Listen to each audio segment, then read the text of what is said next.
Willie D Live. What's up, family?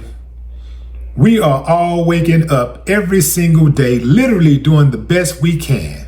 And I don't care what you say. God loves me from where I am.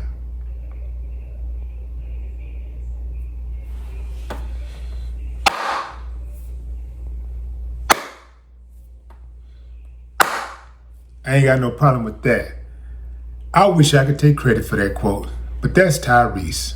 Man, whoo, that was heavy. Tyrese, man, he delivered a sermon and it didn't take long. Yeah, he was just talking about how so many of us, we live vicariously through other people. We want what other people have. We're in a hurry. We're not really thankful for what we do have. And so it gets us down. And he's like, nah, man, I'm cool. You know, I don't want your career.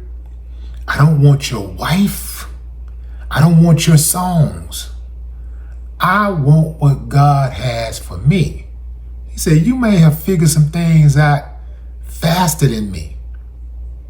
But that right there is not enough to make me not move forward in what I'm trying to do in life.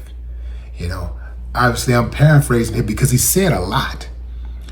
But the part that caught me the most is when he said, I don't want your career. I don't want your wife.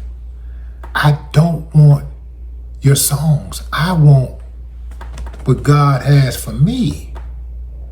See, when I was growing up, I used to see dudes in the neighborhood getting money. A lot of dudes was in the streets. They was getting that money in the streets. And while I admired what they had, I did not admire how they was getting it. So I said to myself, I'm gonna have to do something different because I saw a lot of those guys getting killed and going to jail for a long time. You know, long stints. And the girls would just end up with the next drug dealer or the next jacker or whatever, right? But it was impressive to see the money, the jewelry, the cars, the homes, the girls. Oh man, the girls. It was impressive. So rather than me looking at these dudes and saying, you know, I'm a jack, I want what they got, I want his car, I want his girl. Because some dudes think like that. They sit back and they go, I can't stand that motherfucker. I'm going to get him. I'm going to get that car. I'm going to get those wheels. I'm going to get that girl, you know. And they'll do anything to get the girl, including kill the dude. So for me, I just used it as motivation. I never looked at what they were doing and said, I want that car. I want his car. I want his money. I want his girl. Nah, not me. Essentially, what Tyrese was saying is, be thankful for what you have. Whatever it is, be thankful. Even if it's nothing but your health. Be thankful for what you have because guess what? There are some people who are on their deathbed and they're worth millions of dollars. You want to trade? I didn't think so. Be thankful for what you have. But he also was letting us know that people grow at different rates. One of the reasons why the recidivism rate is so high is because oftentimes when dudes get out of jail, they try to catch up instead of catching in. They see what everybody else is doing, what everybody else got, and they want it like now. Like, they want it now. So they go out there and take more penitentiary chances. And invariably, they get caught up again. When they're trying to find the shortcut to success, not understanding that the shortcut is the work. So when you also have to understand this, dude, you've been sitting down for 5 years. You've been sitting down for 20 years. This person basically got a 20-year jump on you. So you can't expect to just catch up overnight. Now, there are some guys who beat the odds. and don't necessarily catch up overnight, but just within a few years, they turn it around. And I always give the example of Wallow. Wallow, I think Wallow sat down for 19 years or 21 years, something like that. A couple of decades, came out and went straight to the internet and used that thing to his advantage. And now he's a multimillionaire. Yeah, a big deal.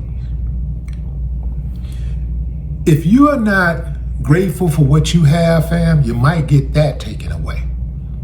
And you also may not be blessed with anything else. You riding around in a nice car, or let's say a hoopty, and you already treating your hoopty like trash. Why would you be blessed with a new car? One thing about it, if you don't take care of that, whatever it is that you have right now, you're probably not going to take care of whatever you have in the future. I was reading the comments on one of the blogs, and they were saying about Tyrese's comments, oh, he the last person I would listen to. This guy is so emotional, blah, blah, blah. I agree. Tyrese can be emotional, but the truth don't care who tell it. If somebody's having a squabble and they come running from around the corner all stabbed up, they got, stabbed up, and they come running and they say, hey man, don't go around that corner. And this is a guy that you don't even like. You don't even like what the guy looked like. You don't like nothing about him. But he told you, he just warned you, don't go around that corner. They stabbing people. And you take your happy ass around that corner and get stabbed up. I get it how people will say, certain people are the last person that they would take advice from. But if the advice is good, why wouldn't you take advice? Every day, some of you go to church every Sunday, or most Sundays, and you listen to your ex-pimp pastor, your ex-hustler pastor, your ex-drug dealer pastor. He makes a lot of sense, don't he?